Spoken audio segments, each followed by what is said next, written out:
2장 10절부터 16절까지 제3계시가 되겠습니다. 10절에 우리의 한 아버지는 하나님을 말합니다. 하나님을 얘기합니다. 그 하나님을 형제로 삼았다라고 얘기합니다. 앞서 2계시에서 무슨 얘기가 나왔습니까? 제사가 무너졌다. 제사장들이 뭘 가지고 제사를 드렸다고요? 더러운 떡. 그리고 눈먼 것들, 그죠? 저는 것들, 병든 것들, 흠 있는 것들, 이런 것들을 하나님께 드렸다라고 얘기했습니다. 근데 이런 것들을 드릴 때에 백성들은 무엇을 가지고 나왔다고 그랬어요? 백성들은 흠 없는 것을 가지고 옵니다. 절지 않는 것, 살찐 것을 하나님께 가지고 옵니다. 그런데 이 제사장들이 어떻게 이걸 바꿔치기 했다. 그 내용들이 나오면서 하나님이 이 제사장들을 맹렬하게 비난을 하고 경고를 날리셨습니다. 이제는 이 제사 문제를 넘어서 그들의 삶을 터치하고 계십니다. 이 삶을 터치하면서 이렇게 말합니다. 그들이 여기 성경에 보면 이렇게 되어 있죠. 우리 각 사람이 자기 형제에게 거짓을 행하여 우리 조상들의 언약을 욕되게 하느냐. 거짓을 행했다고 하는데 어떤 거짓을 행했는지 구체적으로 이렇게 사실 여기서는 우리 성경에 보면 있습니까 없습니까? 예, 자세하게 나와 있잖아요. 11절도 보면 이렇게 되죠. 유다는 거짓을 행하였고 이스라엘과 예루살렘 중에서는 가증한 일을 행하였으며, 근데 거기에 대해서 어떤 가증한 일을 했는지, 어떤 거짓을 했는지 구체적으로 명시하지는 않았습니다만 우리가 다 예측하고 있는 대로 그들의 삶이 거짓되었고 가증스러운 삶을 살았다라는 것을 알 수가 있습니다. 우리가 신앙생활을 하면서 굉장히 가증스러운 신앙생활을 많이 합니다. 특히 이런 일들은요, 목회자들이 더 많이 합니다. 성도들은 뭐 성경 몰라도요, 사실 모른다고 하면 그만이에요. 그런데 장로쯤 되고 교회 선생쯤 되고 목사쯤 되면 모른단 말 잘 못합니다. 몰라도 아는 척, 없어도 있는 척, 아무것도 아니면서 뭐가 되는 척, 이런 것들을 사실은 목회자들이 많이 하죠. 말라기서의 주된 수신자가 제사장들이라는 관점에서 보면은 우리에게 시사하는 바가 굉장히 크다라고 생각이 듭니다. 그러면서 이제 구체적인 것들을 얘기합니다. 유다는 여호와께서 사랑하시는 그 성결을 욕되게 하여 이방신의 딸과 결혼하였으니, 만약에 교회에 자매가 안 믿는 형제를 데리고 왔습니다. 결혼하겠다고. 그럼 여러분은 어떻게 하실 거예요? 하지 마라 하실 거예요? 하라 하실 거예요? 하라고 하려고 하니까 좀 신앙 없다고 말 들을까봐 조금 그렇고, 하지 마라고 하려고 하니까 자기가 뭔데 하지 마라 그러냐고. 하지 마라 그런다고 안 하는 것도 아니고 솔직히. 그나마 그렇게 데리고 오는 친구들은 그 나은 친구들이에요. 자기들 알아서 착착 다 일 저지르 놓고 나중에 그러지 않고. 오늘 성경에 보면요, 이런 말이 있습니다. 여기 보면 이렇게 돼 있죠. 그 성결을 욕되게 하여 이방신의 딸과 결혼하였으니. 우리가 구약을 잘못 이해하고 있는 것 중에 하나가 바로 이런 부분들인데요. 신명기 7장에 보면요, 이 결혼제도에서 이방인들과 결혼하지 말라고 얘기합니다. 근데 7장 1절에 보면 그 이방인들이 누구냐면 모든 이방인들이 아니에요. 모든 이방인들이 아니고 누구냐면 가나안에 거주하고 있는 7 족속들과 혼인하지 마라고 얘기합니다. 나머지에서는요, 특별히 다른 이방인들과의 혼인을 막지는 않습니다. 막지는 않아요. 물론 나중에 유대교가 정착되고 난 다음에는 그런 어떤 자기들 원리주의에서 그런 것들이 있었지만은 우리가 율법적으로 봤을 때는 가나안 7족과 원래는 하나님이 금지해냈습니다. 왜 그러냐면 이제 출애굽을 하고 난 다음에 이 백성들이 요단강을 건너서 가나안으로 입성을 해야 되잖아요. 그때 전쟁을 해야 되는 민족들이에요. 이 전쟁을 해야 되는 민족들과 혼인을 한다는 것 자체는 굉장히 위험한 일이죠. 굉장히 위험한 일입니다. 거기다가 그 가나안에는 우상을 숭배하는 신들이 많았고, 물론 다른 족속도 마찬가지입니다. 특별히 가나안 족속들은 이스라엘이 정복해야 될 대상이고 서로 증오의 대상들이기 때문에 오늘 하나님이 이것들을 막으셨을 가능성이 높습니다. 신명기에 그렇게 얘기를 하고 있어요. 7 족속과의 금지라고 했습니다. 근데 우리는 이제 이걸 잘못 알아가지고 이방인과의 결혼을 다 막으셨다고 얘기하는데 그거는 아니에요. 그건 아닙니다. 우리가 이제 성경 보면 알겠지만은 룻 같은 경우는 그죠? 룻 같은 경우. 근데 라합 같은 경우는, 라합은 하나님이 금지한 가나안 7족 중에 한 부족이에요. 그럼에도 그녀가 어떻게 됐습니까? 살몬의 아내가 되어서, 그러니까 족장의 아내가 되어서 유다 지파의 족장의 아내가 됐어요. 그리고는 다윗의 조상이 되었고 더 나아가서 예수 그리스도의 조상이 됩니다. 이게, 그리고 한번 생각해 보세요. 출애굽할 때 그들이 이스라엘 사람들만 왔느냐? 그렇지 않습니다. 출애굽할 때 동행했던 외국인들이 있습니다. 그 안에는 하나님을 두려워해서 따라 나섰던 애굽 사람들도 있었습니다. 근데 그들이 외국인이라고 차별받았습니까? 아니에요.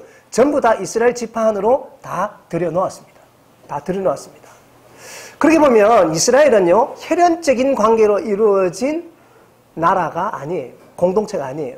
이스라엘은 하나님을 믿는 족속들, 야훼 공동체라고 볼 수 있습니다. 그러니까 신앙 공동체죠. 신앙 공동체. 그러니까 그 사람이 누구든지 간에 야훼를 유일하신 하나님으로 인정을 하고 하나님의 율법을 지키기로 하면 그들은 야훼 공동체 안으로 들어올 수가 있게 되겠죠. 학자들에 따라서는 여러 가지 설이 있습니다만은 갈렙 같은 경우는요. 갈렙도 원래는 이스라엘 족속이 아니고 원래는 에돔 족속이라고 주장하는 학자들이 굉장히 많습니다. 그런 걸 보면 이 혈연 공동체를 떠나가지고 하나님의 공동체, 이스라엘은 바로 신앙 공동체다라고 이해하시고 바라보시는 것이 좋겠습니다. 여기서 말할 때 이방인과의 금직한 게 아니죠. 지금 여기 분명히 뭐라고 하고 있냐면 여기서 뭐라고 있어요? 지금 여기 보면은 이방 신의 딸과 결혼하였다. 아니, 신이 딸을 어떻게 낳습니까? 그는 영적 존재나 뭐 그런 게 아니고 여기서 이방 신의 딸이란 말은요, 이방 신을 숭배하는 사람들과 결혼하였다라고 얘기합니다. 이건 이제 무신론자가 아니고 우상들을 숭배하는 것이 습관이 되고 그것이 신앙이 된 사람과 결혼하게 되는 것을 하나님이 막으십니다. 왜냐하면 생각해 보세요. 이 여자들이 만약에 이스라엘 공동체 안으로 들어왔습니다. 그러면 이 여자들이 이전에 하던 행위들을 똑같이 하겠죠. 그죠? 똑같이 하게 되면 남편들이 어떻게 하게요?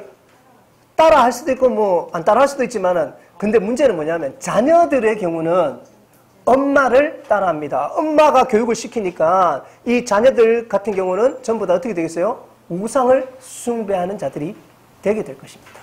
그러니까 이 이스라엘 공동체를 깨뜨리지 않고 유지하기 위해서는 이것을 어떻게 해야 되겠습니까? 막아야 되겠죠. 이방인이지만 하나님을 유일하신 신으로 고백을 하고 이스라엘 공동체로 들어왔던 여인들은 어떻게 됐습니까? 이스라엘 공동체 안으로 받아들여 주었습니다. 이런 관점에서 조금 접근해 보시는 것이 아마 조언하는데 조금 도움이 될 것 같습니다. 예. 뭐 실제적으로 이제 목회하다 보면 그런 일이 생기거든요. 뭐 우리 교회도 그런 일이 있었고요. 데리고 옵니다. 데리고 오면 하라 하지 마라. 그러니까 저는 말해요. 딱 보내고 나서는 나는 마음에 안 든다. 예. 저는 항상 그래요. 마음에 안 든다. 일단 헤어졌으면 좋겠다. 그런데 안 헤어져요. 예. 그래도 좋대요. 어떻게 결혼하고 싶대요. 그러면 이렇게 얘기하죠. 죽어도 안 된다. 그거는 부모 몫이고 목사 입장에서는 그러면 교회로 데리고 온나. 적어도 결혼을 할 사람이면 그죠? 그 정도 약속은 안 해주겠나. 데리고 오라고. 그리고 세례를 받아라. 지금까지 결혼한 사람은 다 그래 세례를 받았어요. 받고 결혼했는데 그 중에는 지금 교회 나오는 사람도 있고 안 나오는 사람도 있어요. 근데 이렇게 보면 이게 이제 목회적 관점에서 굉장히 어려운 문제입니다. 접근하기 굉장히 어려운 문제지만 여러분들이 그분의 인생과 또 신앙적인 여러 가지 것들을 잘 생각하셔서 조언을 하시고 하면 좋겠어요. 어쨌건 여기에 나온 것은 이방인은 아니고, 이방인은 그냥 이방 여자들이 아니고 이방 신을 숭배하는 신앙을 유지하고 그것을 포기하지 않는 여자들을 이방 신의 딸이라고 이렇게 지칭을 하고 있다는 것을 기억하시기 바랍니다. 자, 그 다음에 12절입니다. 누가 한번 읽어보실까요? 12절. 이 일을 행하는 사람에게 속한 자는 있는 자나 응답하는 자는 물론이요 만군의 여호와께 제사를 드리는 자도 여호와께서 야곱의 장막 가운데서 끊어버리십니다. 네. 여기 11절에 보면요. 12절에 보면 이 일을 행하는 사람에게 속한 자는 깨는 자나 응답하는 자는 물론이요. 이 깨는 자나 응답하는 자는 이제 쉽게 얘기하면 이런 거예요. 이거를 성사시킨 사람이나 또 그것을 따라서 실제로 한 사람이나 묵인한 사람이나 전부 다 하나님의 심판에서 끊어져, 하나님의 장막에서 끊어져 버릴 것이다 라고 얘기를 합니다. 자, 이게 보세요. 나는 별 상관없다고 라고 말할 수가 없어요. 왜냐하면 저나 여러분이나 사실은 다 목회자들 아닙니까? 목회자들이기 때문에 이 목회자들이 뭐 내일이 아니니까 하고 뒤를 돌아서게 되면 내게 책임이 안 오는 것이 아니란 말이에요. 그건 내일입니다. 예, 뒷짐을 지게 된다고 내 책임이 없어지는 게 아니라는 말입니다. 예, 우리가 확실하게 알아야 될 것은 성경대로 이것을 성사시킨 사람이나 실제로 행한 사람이나 용인한 사람이나 묵인한 사람이나 다 거기서 거기란 말입니다. 왜 이스라엘에 이 문제가 발생했느냐? 왜 이 문제가 발생했느냐? 뒤에도 나오지만요. 이게 큰 문제가 발생해요. 왜냐? 이방신들과 딸과 결혼하기 위해서는 이혼을 해야 되거든요. 그렇잖아요. 본부인하고 이혼을 해야 되잖아요. 본부인하고 이혼을 안 한 경우도 있습니다. 뭐 일부 다처제를 사는 사람도 있어요. 경제 여유 있는 사람은 그렇게 살았으니까요. 실제로 그때는. 근데 경제적으로 굉장히 힘듭니다. 왜냐하면 그 당시에 여자들은 그 노동력이 아니잖아요. 예, 뭐 일을 뭐 이렇게 뭐 농사일이나 뭐 이렇게 하면 좋은데 이 당시에는 예, 포로로 갔다가 돌아온 지 얼마 되지도 않고 그렇기 때문에 밥을 축낸다는 개념이 많이 있습니다. 그렇기 때문에 나중에 또 자기가 죽어도 문제가 되고 재산 분할 문제도 생기고 이런 여러 가지 문제가 생길 거예요. 또 자식들 간의 다툼도 생기고 그렇기 때문에 본부인과 완전히 예, 갈라서는 게 제일 유리합니다. 그러기 위해서는 이혼을 해야 되잖아요. 그 이혼 정서 써가 족버리면 됩니다. 그 이혼하면 되는데 이 법이라는 게 참 지금도 이제 사실 뭐 법 체계가 잘 갖춰져 있습니다만은 지금은 이혼하면 남자 인생 망한다고 예? 평생 예? 뭐 이런 말도 있는데 그럼에도 불구하고 아직도 여성들에게 좀 불리한 예, 경향이 사실 있기는 있습니다. 또 이러면 또 남자들 싫어하시는지 모르겠는데, 예, 뭐, 현실이 사실 그렇잖아요. 예, 뭐, 재산 분할이니 뭐니 해도, 이 법대로가 다 아니거든요. 법대로 다 하지도 않고, 예, 고통받는 사람이 사실 많습니다. 많은데 옛날에는 여자들 같은 경우는요, 이혼을 청구할 권리가 거의 없었어요. 이혼 청구할 권리가 없어요. 뭐 예를 들면 이런 거 있죠. 남자가 다른 종교로 개종해가지고 이스라엘 공동체 떠나버리니까 이러면 혼이 무효가 돼서 이제 이혼을 할 수 있지만 그렇지 않는 대부분의 경우는 여자는 이혼 청구할 권리가 없습니다. 이혼 청구 권리는 누구에게 있느냐면 남자한테 있습니다. 그게 가부장적 사회 제도 안에서 이루어진 이게 뭐 이스라엘 일이라고 옛날 이게 1400년 전 일이거든요. 1400년 전의 일만은 아니에요. 불과 우리나라만 해도 몇십 년 전만 해도 이랬어요. 두 집 살려는 사람 많았고요. 불과 몇십 년 전만 이랬어요. 여자는 이혼하면 경제적인 어려움 때문에 그냥 참고 살아야 되는 거예요. 그런 세상에서 우리가 살아왔고 지금은 좀 변했습니다만은 이게 바뀐 지가 얼마 되지 않은 오래도록 이어온 우리의 어떤 악습 중에 하나였습니다. 그러고 보면 저는요 이런 생각이 듭니다. 사회적 약자입니다. 일단은 여기서 여자는요 뭐 현대에 있어서는 모르겠습니다만 어쨌든 여자들은 사회적 약자였습니다. 그러다 보면 우리가 요한복음 4장에 나오는 사마리아 여자를 기억하실 겁니다. 저는 이제 항상 그 얘기를 합니다. 천국 가면 저는 칭찬 굉장히 많이 받을 겁니다. 저를 예뻐하시는 분들이 굉장히 많을 거예요. 왜냐면 저는 이 사마리아 여자를 항상 이렇게 변호해주고 베드로 비겁한 사람 아니라고 변호해주고 아브라함 그렇게 무정한 아버지 아니라고 변호해줍니다. 그래서 이제 이분들이 저를 예뻐하실 것 같아요. 설교할 때마다 하니까 이 사마리아 여자를 말할 때에 여러분 절대로 부정한 여자, 더러운 여자라고 말하지 마십시오. 예, 그건 굉장히 모욕적인 일입니다. 제가 방금 언급했잖아요. 여자는 이혼할 권리가 없던 시절이에요. 폭행, 폭력 이것이 지금 이슬람 보시죠? 예, 그거보다 더했던 시절이 이겁니다. 남자가 여자를 패는 것이 합법이에요. 뭐 이런 경우가 다 있습니까? 예? 이런 경우가 다 있냐고. 근데 옛날에 보면 저 어릴 때만 해도 맞고 사시는 분들이 많았어요. 맞고 사시는 분. 그래도 어디가 말도 못하고 경찰 와도 관여를 안 해요. 집안일이라고. 예. 이런 불합리한 시대가 불과 얼마 안 지났어요. 이건 더 했겠죠. 예전에는. 폭행을 하고, 만약에 여자가 잘못했다, 여자에게 귀책 사유가 있다, 그러면 여자가 이혼 당했겠습니까? 맞아 죽었죠. 안 그렇습니까? 맞아 죽었어요. 예? 여자가 만약에 외도했다, 돌로 쳐 죽일 일입니다. 돌로 쳐 죽일 일이죠. 그런데 이 여자는 5번이나 이혼을 당했습니다. 좀 감이 오시겠죠? 진짜 불쌍한 여자입니다. 정말 불쌍한 여자예요. 예. 근데 우리는 이런 불쌍한 여자에게 뭐라고 하냐면 더러운 여자라고 얘기해요. 물란한 여자라고 얘기를 해요. 예. 이건 있을 수 없는 일입니다. 예. 만약에 그분이 살아계셨다면 아마 우리는 전부 다 명예훼손으로 고소당했을지도 모르겠습니다. 이 당시 사회적 상황을 잘 보시고 판단하시기 바랍니다. 지금 약자들에 대한 남성들의 횡포를 지금 이야기하고 있습니다. 이제 이 사람들이 그 이방인 신들의 딸 예쁘죠. 왜냐하면 화장도 하고, 그죠? 예, 또 옷도 뭐 좀 이쁘지요. 좋지요. 예, 또 어릴 때부터 데리고 살던 여자들과 달리 또 젊은 여자하고 결혼 안 하겠습니까? 젊고. 예? 그러니까 이 사람들이 버리는 거예요. 그러다 보면 어떻게 되겠습니까? 가정이 깨어집니다. 가정이 깨어지니까 가정이 이 사회를 구성하는, 소위 말하면 하나님 공동체를 구성하는 가장 작은 단위입니다. 우리 개인, 물론 개인이 있지만은요, 단위인데 이 작은 단위부터 깨지니까 이 공동체가 다 무너지고 깨어지게 되는 거예요. 자식 똑바로 키우겠어요? 자식이 뭐 보고 배우겠는데요?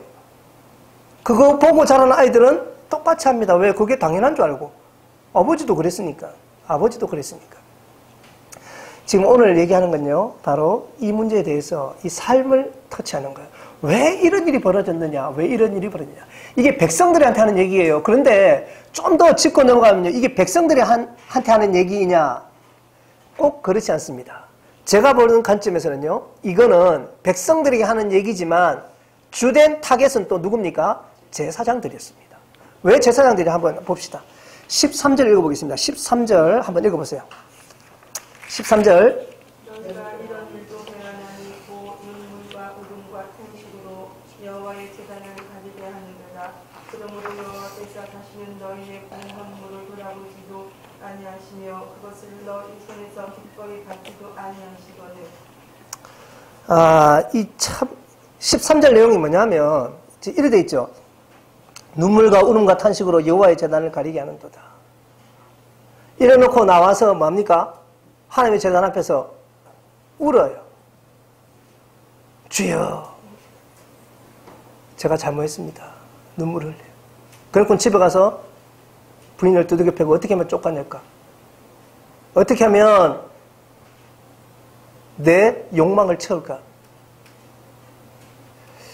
저는 이런 말씀 좀 드리고 싶어요.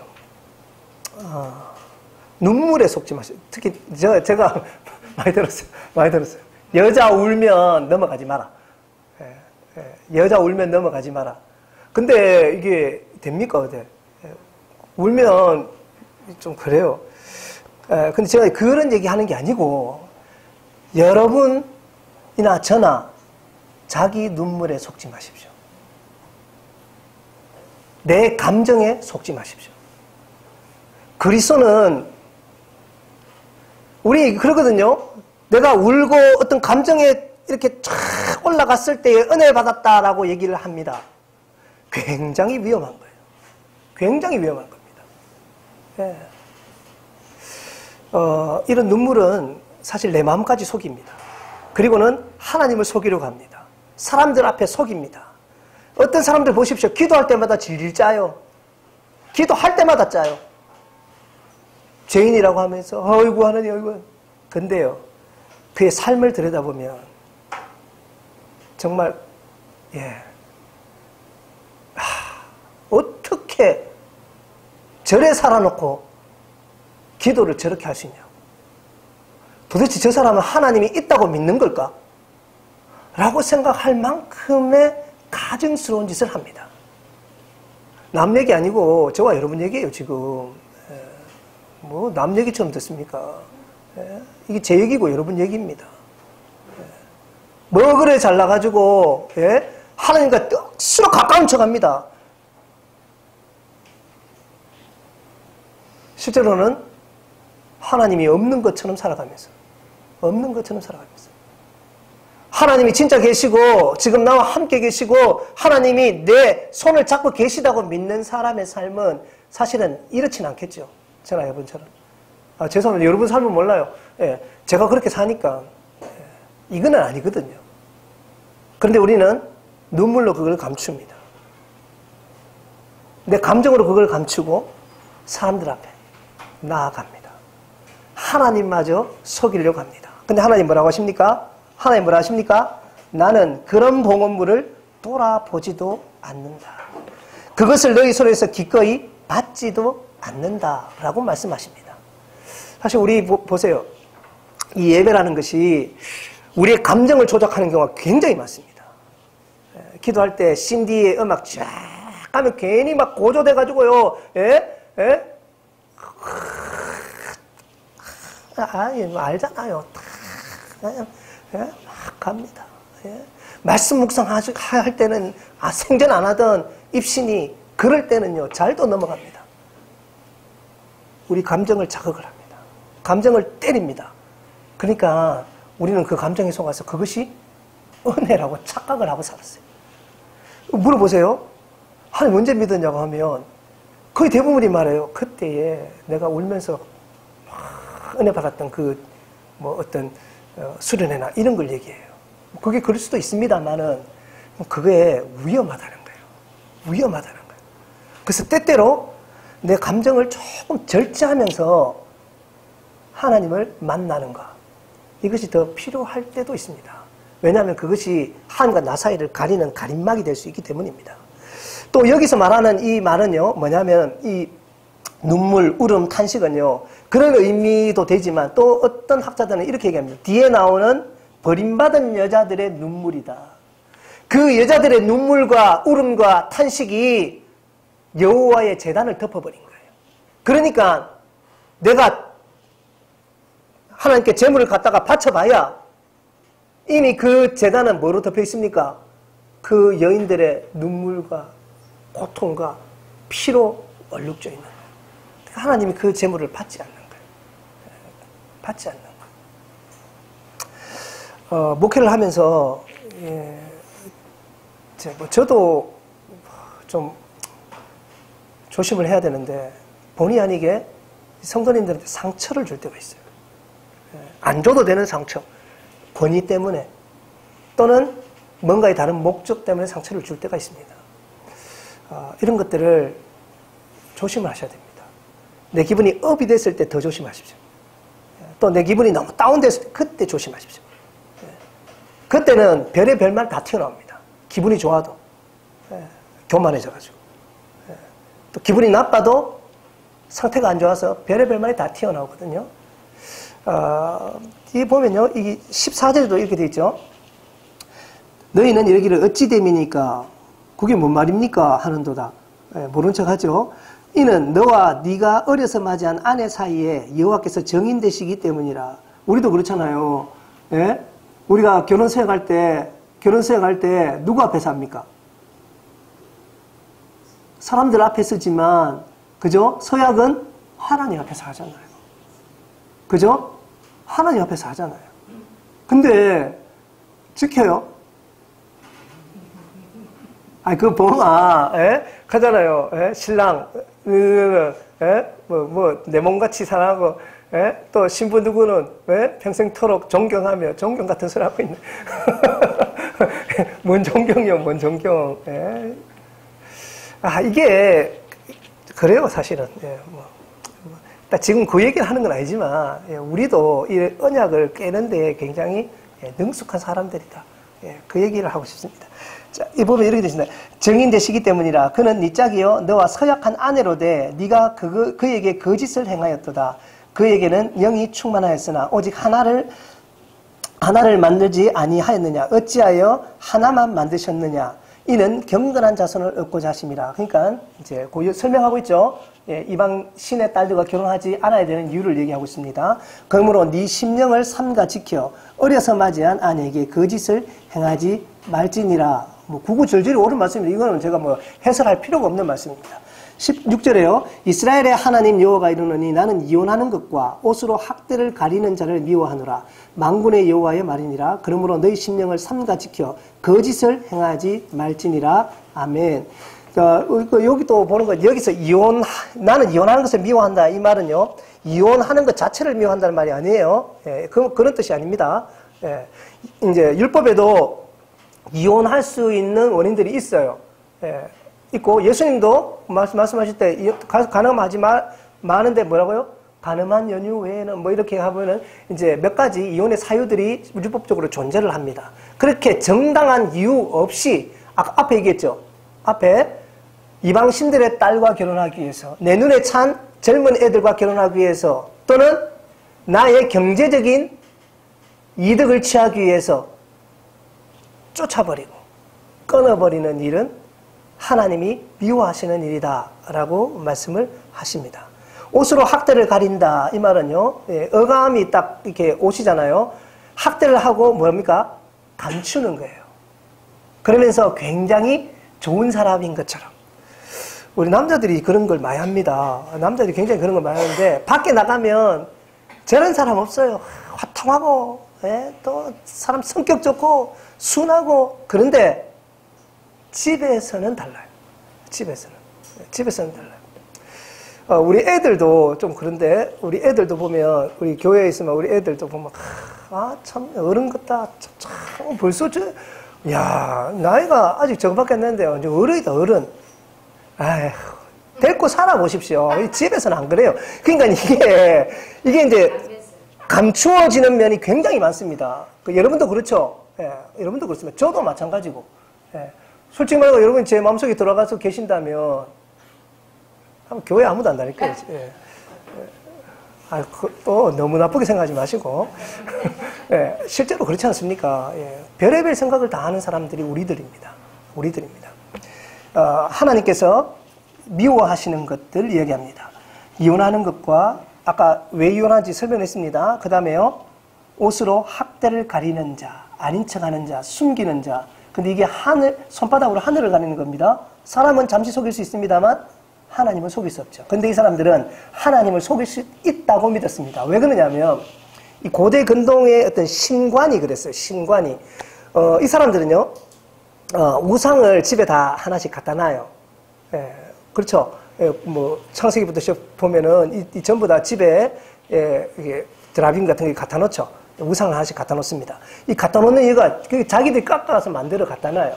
그러면, 자기가 깎아서 만들어 놓은 그 신을 왜 갖다 놓냐면, 내가 만들었기 때문에 이 신은 내 소원을 들어준다고 믿었어요. 그게 뭐예요? 자판기, 자동 판매기예요. 예, 자동 판매기예요.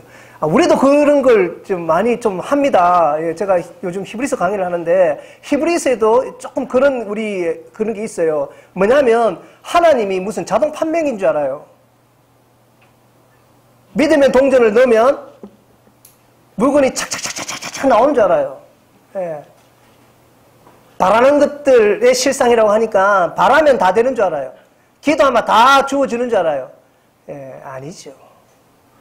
하나님은 하나님이시지, 내가 원하는 것들을 척척척척 내놓는 자동 판매기는 아니에요.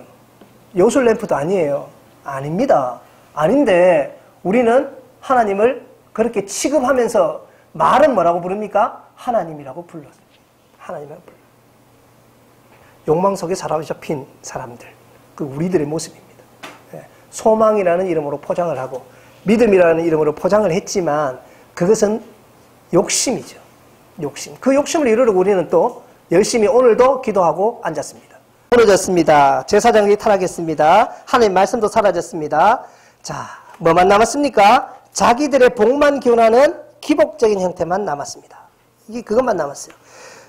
예배 타락, 그것은 공동체 타락을 가져왔습니다. 그것이 비록 제사장들이 직접 타락한 것이 아닐지 모르겠지만, 그때도 타락했습니다. 아닐지 모르겠지만, 그것을 묵인하고 용인한 건 누구의 죄입니까? 제사장들의 죄다. 왜 제가 이게 타겟이 제사장이라고 말하냐면, 그 앞에 우리가 2장에서 뭐 배웠습니까?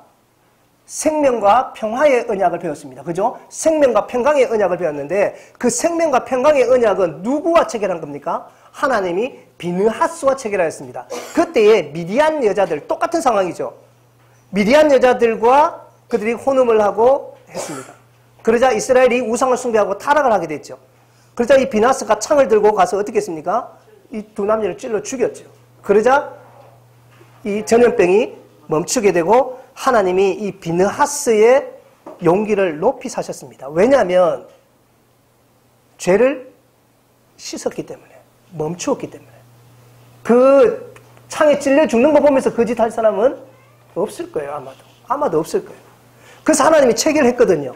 자, 앞에 그 얘기를 했지 않습니까? 그러면 지금 이 문제를 제기하는 이유가 뭡니까? 너희들 제사장은 왜 그렇게 가만히 보고 있느냐?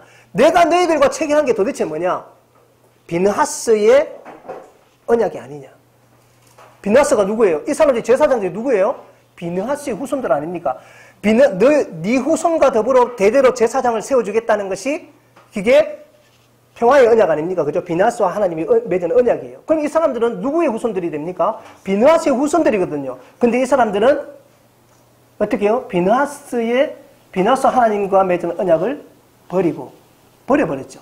버리고는 자기들이 원하는 대로의 삶을 살고 또 자기들도 이 길을 쫓아서 살아가고 있었다는 얘기입니다. 이게 누구 잘못이 더 커요? 백성들 잘못도 있는데 진짜 큰 잘못은 이걸 멈춰야 될 사람이 도대체 누구예요? 여러분 보세요. 우리나라 지금 타락하고 제약이 만연하고 뭐시기 그럽니다. 그 말이 틀린 말은 아니지만 그것을 멈추고 사회를 정화하고 그 일을 감당할 사람이 도대체 누구냐고요. 탄식하고 있어야 되는 사람, 그런 게 아니고 어떤 환자가 기도만 하고 있는 게 아니고 그것을 바꾸고 쓴소리를 하고 고칠 수 있도록 나서야 되는 사람들이 누구예요? 우리들 아니에요. 우리 교회들 아니에요. 그런데 부끄럽지 않습니까? 뉴스 보세요. 교회들이 더 하니까 세상은 더 썩어 들어가는 것. 교회들이 더 하니까. 목사라면 적어도 도덕적으로 일반 믿지 않는 사람들보다는 더 탁월해야 되지 않나요? 성품이 더 순하고 착해야 되지 않나요? 너무 독하게 사지 마십시오. 너무 독하게 사지 마십시오. 조금 손해보더라도 순하게 사십시오. 저는 안 순한가요? 그렇게 무너졌습니다. 그리고는 하나님이 400년간 침묵을 하십니다. 여러분, 삶이 무너지면 공멸하게 됩니다. 공멸하게 됩니다. 가정이 무너지면 사회가 무너지고 국가가 무너지게 됩니다. 여러분, 이게 우리 집만 무너지는 게 아니에요. 내가 눈 감다고 다 되는 게 아니에요. 예수 믿지 않는 사람들의 가정이 무너지는 것, 그것이 우리와 상관없는 일이 아니에요. 그것은 사회가 해체되는 일이에요. 교회가 무너지는 일입니다. 우리가 거기에 관심을 가져야 됩니다. 계속해서 보겠습니다. 세 번째 소망입니다. 제4, 5 계시를 보겠습니다. 나도 너에게로 돌아가리라. 말라기 2장 17절부터 말씀 봅니다. 2장 17절 말씀 한번 읽어보겠습니다. 누가 한번 읽어보십시오. 2장 17절입니다. 성경 없어요? 네. 너희가 말로 여호와를 괴롭게 하고도 이르기를 우리가 어떻게 여호와를 괴롭혀 주었나이까 하는도다. 이는 너희가 말하기를 모든 악을 행하는 자는 여호와의 눈에 좋게 보이며 그에게 기쁨이 된다 하며 또 말하기를 정의의 하나님이 어디 계시냐 함이니라. 저는 이거 하면서 이제 영화 도가니 보셨죠? 보신 분들 많을 겁니다.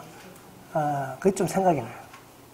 그 쌍둥이 형제, 하나 교장이 하나는 행정실장이었죠. 그죠? 교회에서는 중직자로 기도도 못 떨어지게 하고, 옷도 근엄하게 입고, 그래요. 근데 그들이 장인 학교에서는 무슨 짓을 해요? 온갖 성폭행과 성추행을 하고, 비리를 저지르고, 아내도 그걸 알면서도 감추려고 하고, 묵인하고, 봤는데, 더 슬픈 사실이 이게 실화를 바탕으로 만들어진 소설이고 만들어진 영화라는 것. 이게 더 좀 사회 문제가 되기도 했죠. 실제로 있었던 사건들이니까. 우리가 딱 그런 짓을 하고 있는 거예요. 그래놓고는 뭐라 그럽니까? 우리가 언제 하나님을 괴롭게 했습니까? 우리가 언제 하나님을 괴롭게 했습니까? 도로 따지고 듭니다. 그리고 이렇게 말합니다. 하나님은 나쁜 놈들을 더 사랑하셔요. 하나님은 약사 빠는 놈들을 더 사랑하셔요. 하나님은 정의는 팔아먹었어요. 정의 하나님, 그게 도대체 어디 있습니까? 하면서 하나님을 조롱합니다. 왜냐하면 보세요. 신앙을 지키고 믿음 가운데 똑바로 사는 사람들은 우리나라에서 성공하기 힘듭니다. 미안한데 힘듭니다. 오늘날 많이 선전을 하죠. 광고를 합니다. 신앙 잘 지키고 했더니 재벌이 되었다? 구조적으로 불가능합니다. 구조적으로. 세금 다 내고 임금 다 주고 법 그대로 다 지키고 정직하게 재벌 될 수 있는 환경이 우리나라에는 없는 것 같아요. 없는 것 같아요. 근데 우리는 그걸 자랑을 하죠. 자랑을 합니다. 여기서 이런 말 하면 좀 그럴지 모르겠지만은, 그린벨트에 교회를 짓고, 하나님께 감사 헌당 예배를 드리는 괴상한 나라입니다. 뇌물을 주고, 그죠? 용도 변경, 뇌물로 불법을 저지르려고 해놓고는 그걸 가지고 하나님께 영광을 돌리고 앉았습니다. 그리고는 뭐라고 얘기합니까? 불가능을 가능케 하신 하나님.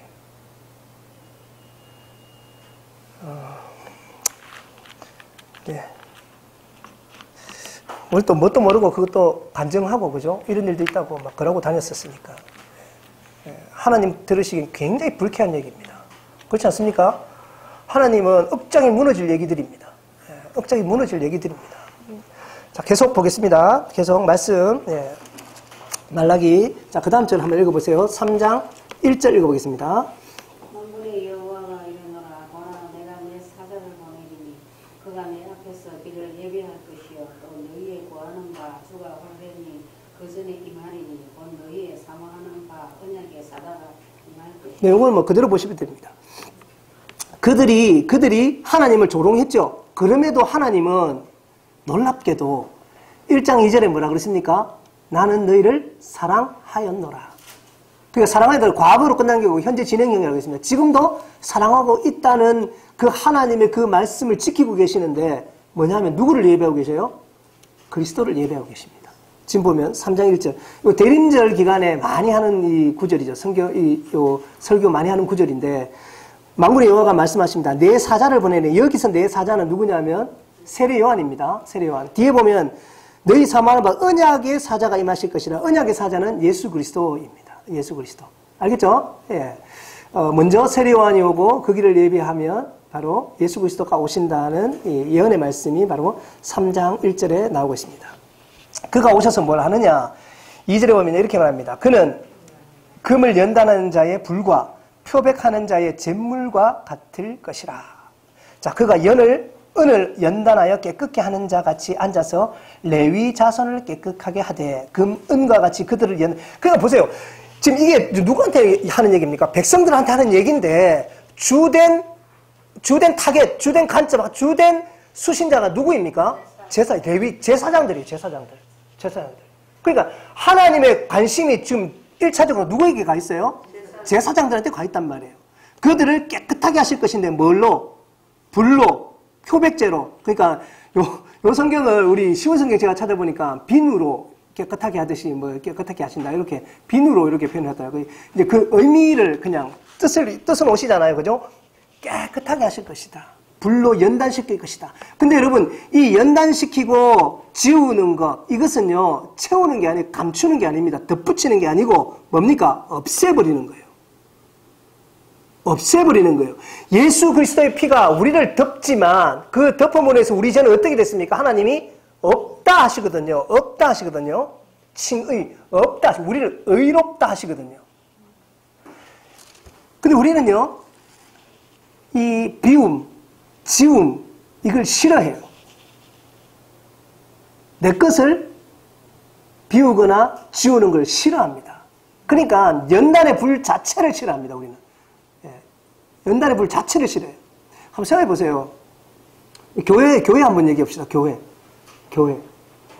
부흥, 성장. 그죠? 우리 그 얘기를 하잖아요. 예? 부흥, 성장의 개념이 도대체 뭐예요? 교회 건물 사고, 그죠?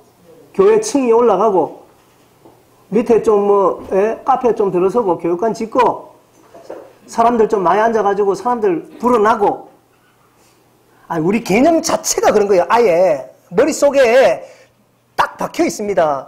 축복이 도대체 뭡니까? 우리 개념 자체, 우리 속에 머리에 박혀 있는 것들이 뭐예요? 지움이나 비움이 아니고 뭡니까? 채움이에요. 그 채움은 저는 채움이라고 말하고 싶지 않고 욕망이라고 말하고 싶어요. 돈 많으면 많을수록 좋잖아요. 월급 올라가면 할렐루야 아닙니까? 하나님의 은혜잖아요. 승진하면 하나님의 은혜잖아요. 그런데 자문해가지고 떨어졌단 말이에요. 시험에 떨어졌단 말이에요. 그건 도대체 뭐죠? 교회가 말도 못해. 고등학교 돼가지고 교회 안 오는 중에 몇몇 아이들은요, 대학 때문에 못 와요. 예. 사람들이 공부 잘하는 줄 아는데 또 이게 그럴까봐. 예? 사실 이런 것들이 뭐 개인적인 어떤 성실이나 이런 것들은 될 수 있지만, 이 하나님이 원하시는 거하고는 좀 거리가 먼 것 같습니다. 우리는 뭘 채우려고 합니까? 내 삶을 통해서 자꾸 뭔가를 채우려고 하죠. 우리 기도도 그렇게 하죠. 예배도 제가 지난 시간에 말씀드렸잖아요. 뭐 하려고 합니까? 자꾸 채우려고 하는 거예요. 예배를 통해서 뭔가를 자꾸 채우려고 하는 거예요. 내 부족한 것들을 채워서 꽉꽉 채워서 내 욕심을 완성하고 싶은 그 욕망들을 우리는 가지고 살아갑니다. 이것들이 그 사람들이랑 지금 우리가 똑같습니다. 근데 우리는 비움, 자기 희생, 지움, 이것과는 굉장히 거리가 먼 삶을 삽니다. 예수님이 우리에게 먼저 보여주셨습니다. 뭘 보여주셨습니까? 먼저 하늘 영광을 버리셨습니다. 버리셨어요. 자기의 예수님이 십자가 지고 싶으시겠습니까? 버리셨습니다. 지워버렸습니다. 그리고는 그 길을 따라가셨습니다. 하나님이 인간의 몸을 입고 낮아지셨습니다. 비하하셨습니다. 십자가에 죽으셨습니다. 모든 걸 다 내려놓았습니다. 다 비웠습니다. 이 예수님의 생애를 우리가 너무 잘 알거든요. 너무 잘 알아요. 어떻게 살아야 될지, 예수님을 본받는 삶이 무엇인지, 성화의 삶인지 우리가 너무 잘 알아요. 잘 아는데 안 가르쳐요. 말은 하는데. 뭘 가르칩니까? 복 받아라를 가르칩니다. 어떤 복을 받아라 가르칩니까? 물질의 복도 받고, 영적인 복도 받고, 육신의 욕도 받고, 그 복을 받으라고 가르치는 거예요. 뭘로 살찌웁니까? 마치 살만 피둥피둥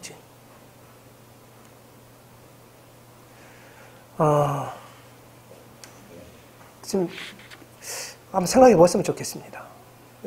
하나님이 예수님을 보내셨습니다. 우리가 따라갈 분이 그분 아닙니까? 그분이 메시아거든요. 그분은 불로 연단하시고 태워버릴 것입니다. 뭐를요? 우리 죄를. 실제로 그분은 십자가에 죽으심으로 그 피로 없이 하셨다는 것. 그럼 우리의 삶은 전혀 동떨어졌죠. 동떨어져 있습니다. 계속 봅시다. 계속 봅시다. 자, 그렇게 될 때에 이것들이 연단되고 표백될 때에 하나님은 4절에 보면요. 여호와께 기쁨이 될 것이다. 이제야 그 제물이 기쁨이 될 것이다. 이 제물, 우리가 드리는 제물도 되겠지만 실제적으로는 예수 그리스도가 온전한 제물이 되십니다. 그렇죠? 예, 흠이 없는 제물이 되십니다. 그리고요, 계속해서요, 5절. 내가 심판하러, 이제는 심판 얘기가 나옵니다. 심판 얘기. 내가 심판하러 오는데 총 7가지 심판.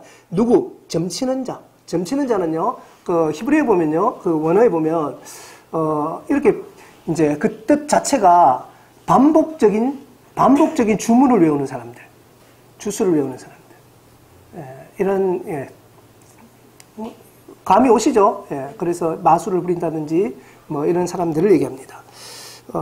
이것도 뭐 제가 말하려면 깁니다. 우리 기독교 안에 점치는 자리 굉장히 많습니다.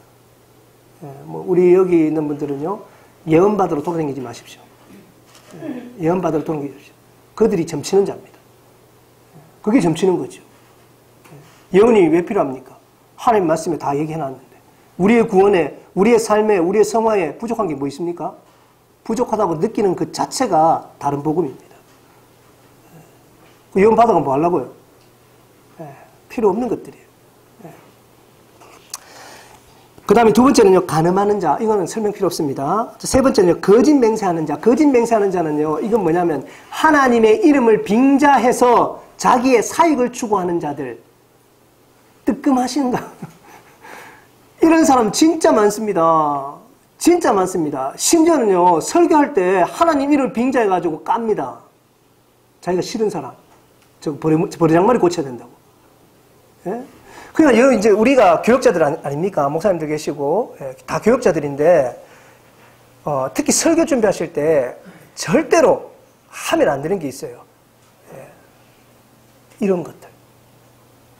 내 목적을 이루기 위해서 말씀을 찾아서 짜집기해서 보내는 것.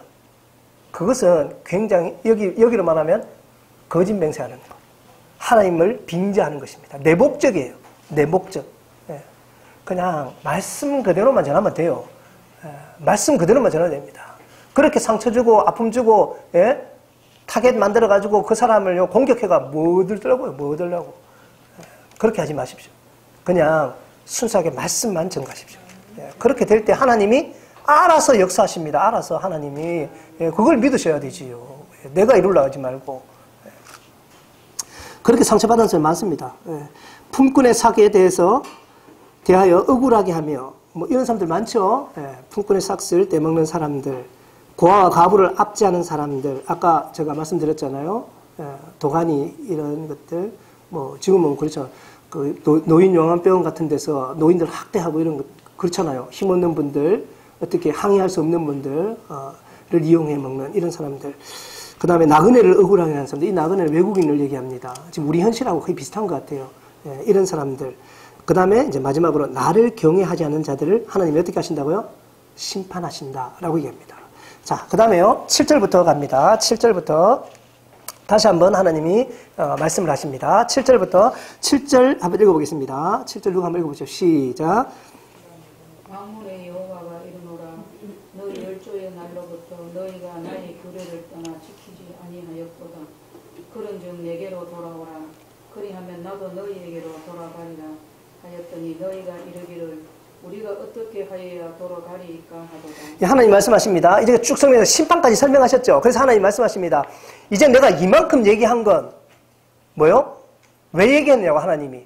이런 얘기요. 왜 야단치시고 왜 경고하시고 왜 권면하셨습니까? 돌아오라고. 아니, 그 야단친다고 생각하면 안 되죠. 왜? 그 목적이 뭡니까? 다시 돌아오라고. 너희들이 이렇게 잘못했잖아. 왜 못 깨닫니? 율법을 줬는데 율법의 기능이 죄를 깨닫게 하는 건데 율법을 줘도 못 깨닫는 거예요. 그러니까 어떻게 해요? 말라기 선지자를 통해서 율법이 있어야지 뭐. 말라기 선지자를 통해서 말씀을 하십니다. 그런데 이 사람들이 돌아옵니까? 그러니까 묻습니다. 실컷 얘기했는데도 못 들은 척하면서 모르는 척하면서 뭐라 그럽니까? 어떻게 하면 돌아갈 수 있습니까? 어떻게 해야 되는지 얘기해 주십시오. 라고 말하니까 이제부터 하나님께서 말씀하시는데 8절부터가 굉장히 유명한 말씀이에요. 설교 굉장히 많이 하는 말인데 예. 한번 볼까요? 예, 무슨 내용인지 봅시다. 8절 한번 읽어보겠습니다. 8절 시작. 그러나 너희가 나의 것을 들으라고 말하지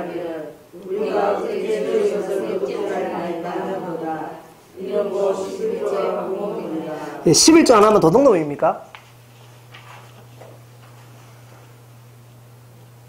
아니, 이 설교, 저도 많이 들었거든요. 저도, 예, 이거에 학생 때부터 시작해서 청년 때부터 교회 굉장히 많이 들었던 말들입니다. 예. 자, 요 본문 요 자체만 보면 그런 것 같아요. 그죠? 요 본문 자체만 뭐, 그런데 제가 지금 쭉 설명을 하잖아요. 이게 지금 누구한테 주로 하는 말이에요? 누구한테 주로 하는 말이에요? 그렇잖아요. 그렇잖아요. 봐요. 이게 왜 그러냐면 제가 느헤미야서 같이 읽으라 그랬잖아요. 느헤미야서. 그러니까 느헤미야가 에스라와 함께 개혁을 일으켰습니다. 개혁을 일으키고 난 다음에 이 백성들이 11조를 다 하게 됐어요. 왜 다 하게 되냐면 땅도 분배했지요. 물론 소득은 적었습니다. 그렇지만 그들은 하나님께 11조를 했습니다. 그게 이제 왜 그렇게 되냐면 이 11조를 어떻게 했냐면 느헤미야서 읽어보시면 나오는데 동네 앞마당에 다 불러 모아요. 그래가지고 어떻게 하냐면 자기 소득을 그 11조를 같이 내요. 그 앞마당에 다 재요. 그러니까 동네 사람들 다 알아요. 지금 뭐 땅이 비슷하니까 얼마큼 나온다 그러니까 속일 수가 없는 거예요. 다 보고 있는데 숨겨놓고 못 가져요. 그러니까 이 백성들은 정확하게 11조를 했어요. 정확하게 11조를 합니다. 안 할 수가 없어요. 안 할 수가 없는데 이때는 어떻게 하냐면 이 말라기가 이 느헤미야가 페르시아에서 이 총독 느헤미야를 다시 소환을 해가지고 페르시아로 데려가 버려요. 데려가 버리니까 이제 요 말라기 문제가 터지는 거예요. 요 때에 이 느헤미야 때문에 눈치를 보면서 자기의 욕망, 욕심, 그런 사람들 있잖아요. 이것들을 감추고 있던 사람들이 드러난 거예요. 이들이 전형을 일삼으면서 이 제사자들을 여기 보세요. 이렇게 말하죠. 어찌 하나님의 것을 도둑질하겠느냐. 그러나 너희는 나의 것을 도둑질하고도 말하기를 우리가 어떻게 주의 것을 도둑질하였느니까 하는도다. 이는 뭐요? 11조와 뭐라고요? 봉헌물이다. 봉헌물이다.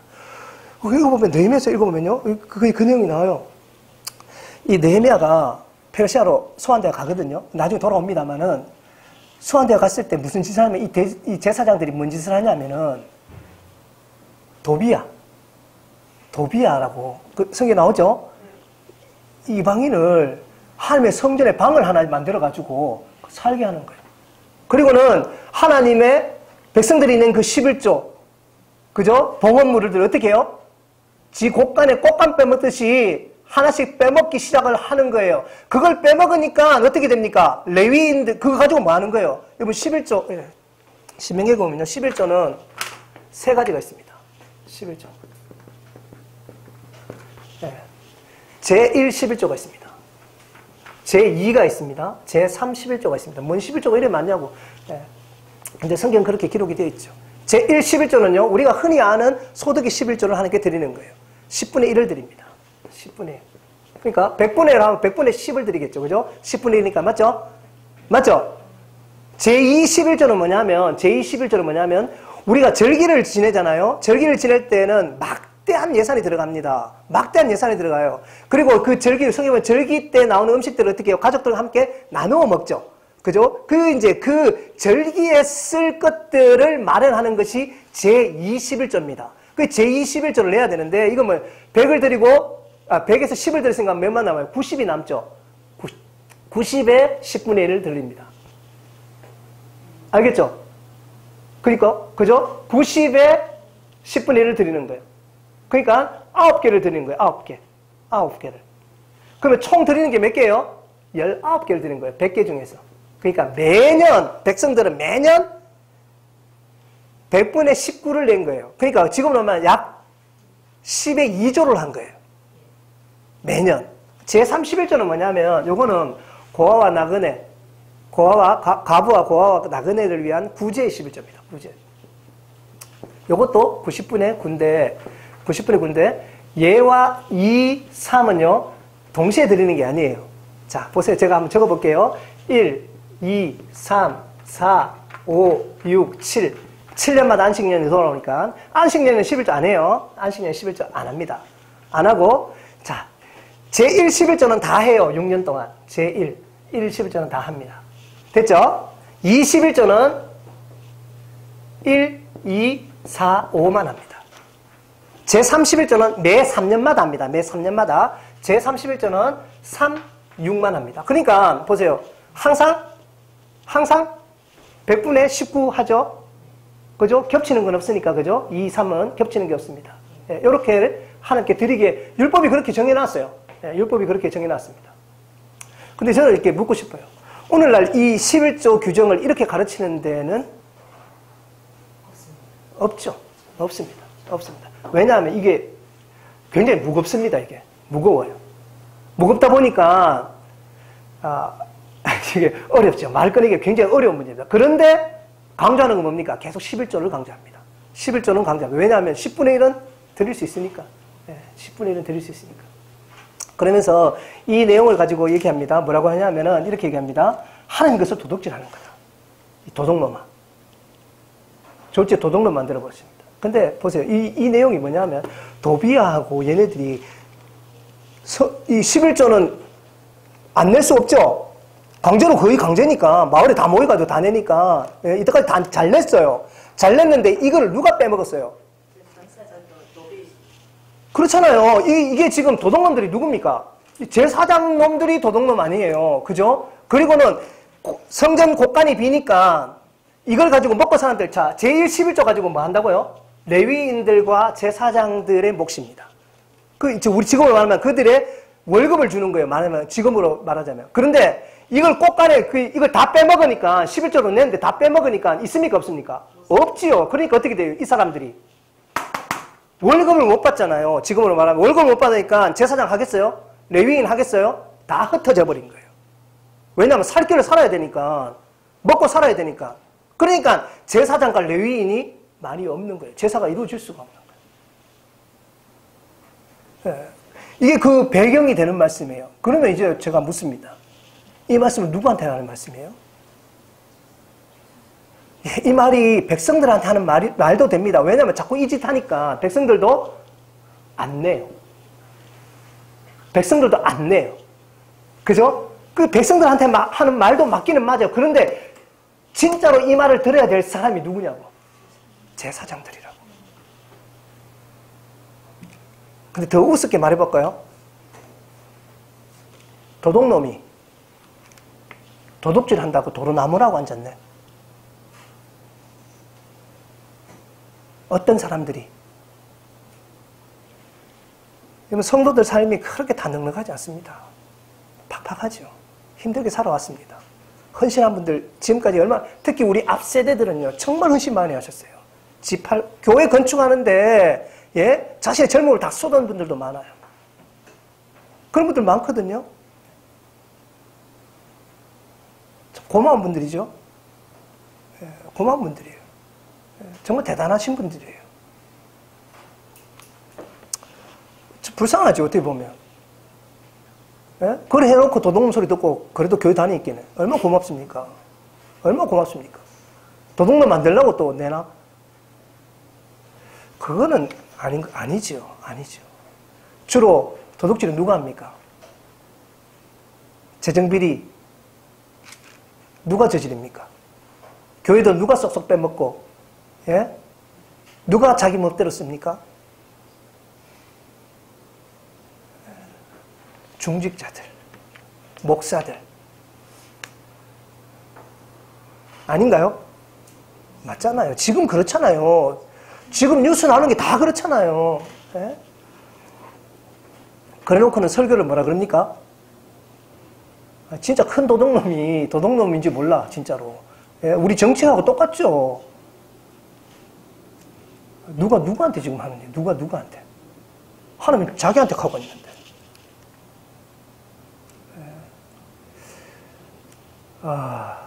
조심하십시오. 조심하십시오. 예, 저부터 조심하셔야 됩니다. 귀하게 써야 됩니다. 정말 귀하게 써야 됩니다. 예, 너무 욕심 부리지 마십시오. 너무 욕심 부리지 마십시오. 예, 성도님들도 예, 욕심 안 부릴 수 있도록 적당하게 좀 대우 좀 해주십시오. 예, 또 이러면 또 뭐라 하실지 모르겠습니다만 그게 적절하게 이루어져야 됩니다. 적절하게. 진짜 큰 도둑놈들은 따로 있습니다.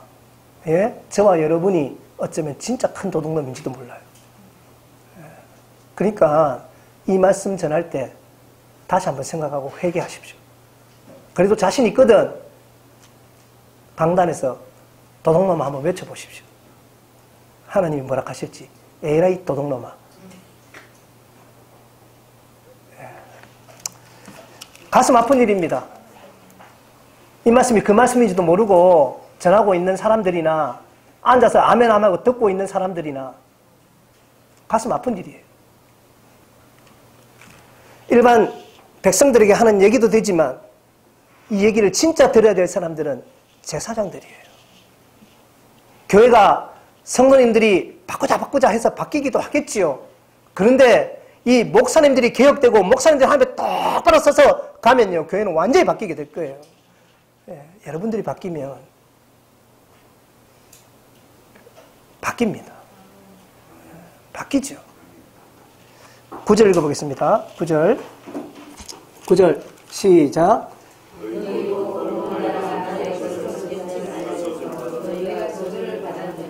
예, 너희 곧 온 나라가 나의 것을. 이제는 어떻게 됐습니까? 이래 하니까 백성들도 안 내요. 안 내요. 아니, 목사들 그렇게 돈 빼먹고 돌아다니는데 그 교회 성도들이 헌금하고 싶겠습니까? 그 돈 다 목사 주머니 들어가면 안 하지요. 저 같아도 안 하겠어요. 누가 도둑놈 만들었어요? 누가 도둑놈 만들었어요? 큰 도둑놈이 작은 도둑놈들을 양산하는 거예요, 지금. 계속요, 10절 읽어보겠습니다. 10절 시작.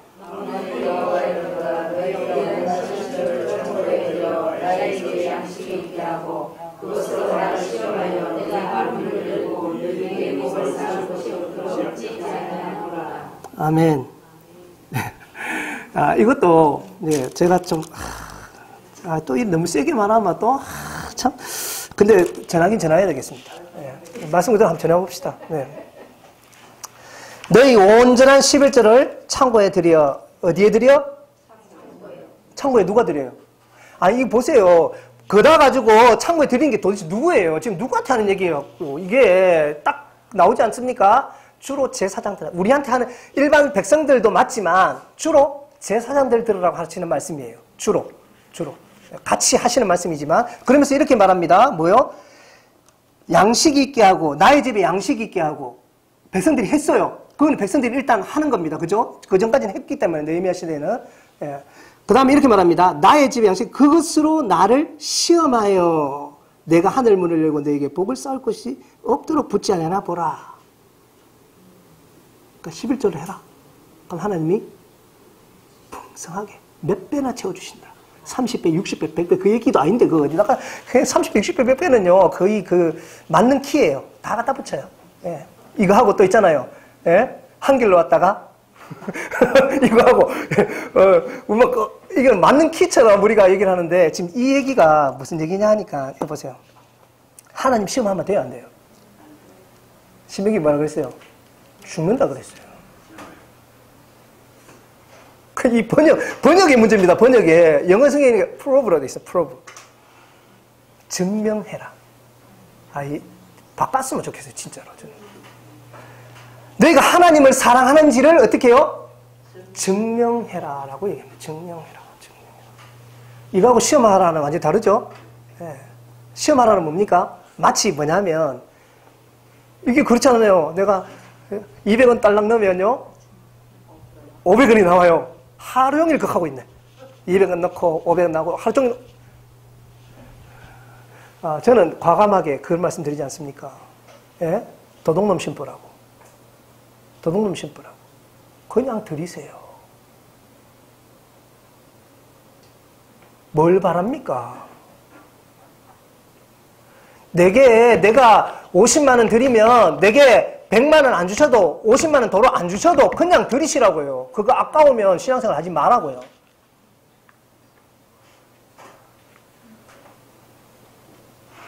뭘 채워주시길 바래요? 나 위에 죽고 치고 나 위에 피 흘려주시면 됐지. 거기다가 뭐 더 바랍니까? 돈 더 내놔라고. 정말 그게 도둑놈 아니에요? 그게 진짜 도둑놈이에요. 여기 이 얘기가 뭐냐면 지금 레위인이 떠나고 제사장이 떠났잖아요. 그러니까요, 제사가 그들이 다시 돌아오게 되는 게 창고가 차에 쌓이면 그러면 뭐가 회복되는 거예요? 예배가 회복되고 그리고 백성들이 회복되고 하나님 나라가 회복되고 민족이 회복된다 그 말이잖아요. 이거를 내가 돈을 얼마 내면 우리 하나님께서 복 주셔가지고 우리 집에 아파트 한 채 주시고 그 말이 아니거든요. 근데 우리는 그렇게 생각하고 산단 말이죠. 하나님 말씀하시네요. 이 도둑놈아.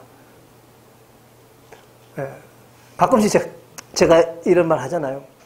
정말 도둑놈들인데 하나님이 월 1,000만 원 주실 걸 믿고 100만 원 헌금해 11조를.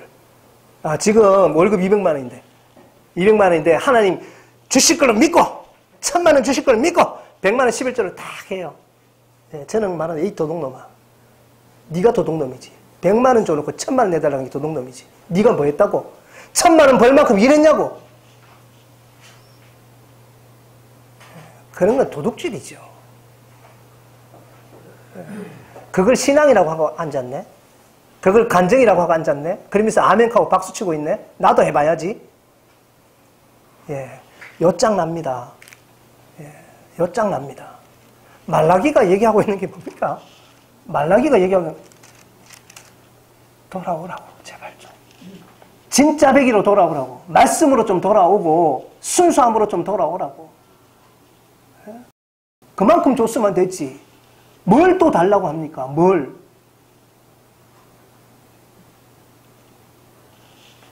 목회적 관점에서 또 이래 얘기하면 새신자 안 불겠죠. 그죠? 이래 얘기하면 새신자 오고 싶겠습니까? 그렇지만 여러분, 바르게 가르치십시오. 바르게 가르치십시오. 저는 그게 더 중요하다고 생각합니다. 조금만 더 봅시다. 자, 그렇게 하면요, 하나님이 회복시킨다고 말씀하시는 것이 요 내용들입니다.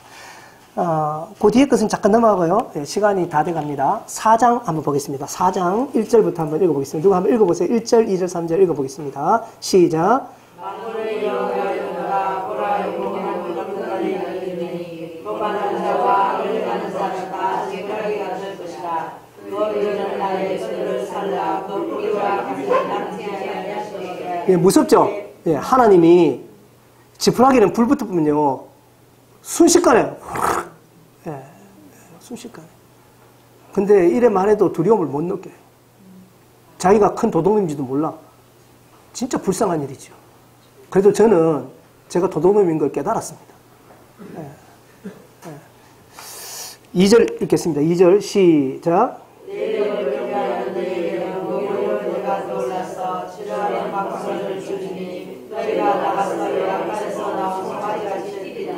제가 이것도 서두에 말씀드렸죠. 제발 기도할 때 쓸데없는 기도 좀 하지 마십시오. 이것도 갖다가 붙여가지고 주의 치료한 강수를 쏘아주셔서 감기를 떠나게 하옵소서. 그 말이 아니에요. 이게 누굽니까? 예수 그리스도를 얘기해요. 예수 그리스도. 그러니까 우리에게 이루어질 궁극적인 구원과 온전한 구원을 얘기하는 말인데 이걸 또 어때 또 막 레이저 치료하는 것처럼 해가지고요. 뭐 그래도 영 이상한 건 아닌데 가능하면 말씀대로 좀 이래 좀 하면 좋겠습니다. 제가 이제 히브리서 하다고 그랬잖아요. 영혼과 골수와 우리 관절 및 막 얘기하잖아요. 그죠? 영과 혼과 골수 관절 막 하니까요. 말씀 목사님 말씀 전할 때 찔러 쪼개야 그 말 아니거든요. 멸망받을 자들 하나님이 발발게 찢어가지고 완전히 없애버리라는 그 말이거든요. 근데 그거를 이제 하나님이 능력을 보여줘요. 그러니까 오늘 말씀 듣다가 하나님 다 찢어 죽이십시오. 이 말이거든, 그게. 이제 조금만 이제 우리 생각해가지고 좀 하면 더 좋겠다. 이런 생각을 해봅니다. 뭐 의미야 우리가 다 아니까 이제 다 넘어갈 수 있습니다. 자, 계속해서 3절 읽겠습니다. 3절 시작. 또 내가 너희를 밟고 있으시니 너희가 자기만 나를 너희를 감추게 내가 감추리라. 만물의 여호와가 아니니라. 뚜렷하게 구별되시죠? 하나님의 회복, 구원과 하나님의 심판이 동시에 등장을 하게 됩니다. 여러분 어디에 쓰시려고 하십니까? 우리는 구원에 그죠? 예수 그리스도의 편에 서 있는 사람들 되시기를 바랍니다. 4절 말씀 읽습니다. 시작. 너희는 내가 우리에서 온 이스라엘을 위하여 네 종 모세에게 명령한 법 모든 율례와 기억하라. 예, 보세요. 뭘 기억하라고요? 예, 율례와 법도가 뭐예요? 구약 말씀을 기억하라라고 얘기했죠. 왜냐하면 이게 끝입니다. 끝이에요. 구약 성경의 끝입니다. 그죠? 그리고 400년 뒤에 이제 신약 시대가 시작됩니다. 예수 그리스도 시대가 됩니다. 우리가 기억해야 될 게 뭡니까? 제발 왜 자꾸 이런 말씀하냐면 말씀대로 살면 괜찮은데 아니니까 문제인 거 아니니까. 그 말씀대로 산다는 것도 어려운 일입니다만 말씀 모르겠기는 뭐에서 알아들지 어떻게 알아요? 네. 율례와 법들을 기억하라. 호렙은요 신의 산이죠. 예, 그 내종 모세에게 명령한 법, 그러니까 구약 성경을 얘기합니다. 그리고 이렇게 말해요. 보라 여호와의 크고 두려운 날이 이르기 전에 내가 선지자 엘리야를 너희에게 보내. 이 누굽니까? 선지자 엘리야가 세례 요한. 예, 엘리야의 심령을 가진 자 세례 요한을 얘기합니다. 6절은 같이 읽어볼까요? 시작. 그가 아버지의 마음을 자녀에게로 돌이키게 하고 자녀의 마음을 그들의 아버지로 돌이키게 하리라. 돌이키지 아니하면 이르던 때 내가 와서 저주를 그 땅에 심판하라. 아멘. 예, 그래서 제가 다시 말합니다. 주제 뭡니까? 돌아오라. 그리하면 나도 그에게로, 나도 너에게로, 나도 너에게로 돌아가리라. 하나님이 우리에게 주시는 메시지입니다. 우리가 말라기서를 제가 1장부터 해서 한 절씩 해설을 했습니다. 뭐 뒤에 조금 뭐 시간 관계상 조금 뛰어넘은 게 있지만 이 말라기서를 통해서 저 여러분에게 주시는 하나님의 메시지가 공통적으로 우리에게 동일하게 주어지기를 원합니다. 우리가 돌아갈 수 있기를 바라요. 순수함으로 좀 돌아갈 수 있기를. 우리는 번영, 큰 것, 성공에 너무 매몰되어서 그것이 진리인 양 믿고 살아왔던 것을 회개하고 돌아갈 수 있기를 바랍니다. 속이지 않기를 바랍니다. 사기치지 않기를 바랍니다. 점치지 않기를 바랍니다. 왜냐하면 우리가 믿는 분은 하나님이시기 때문에 그렇습니다. 여러분에게 이 말씀이 큰 힘이 되고 또 여러분의 삶에 이정표가 되는 귀한 말씀 되셨기를 소원합니다. 제가 기도하겠습니다. 하나님 아버지 감사합니다. 말라기 말씀을 주셔서 감사합니다. 이 말씀을 통해서 우리가 예수 그리스도를 고대하고 또한 그분의 길을 따라 살아가는 참된 목회자들 될 수 있도록 도와주옵소서. 하나님 앞에 도둑놈 소리 듣지 않는 귀한 하나님의 종들 되게 하옵소서. 청직이 되게 하옵소서. 귀한 성경 선생들 되게 하옵소서. 예수님 이름으로 기도합니다. 아멘. 고맙습니다.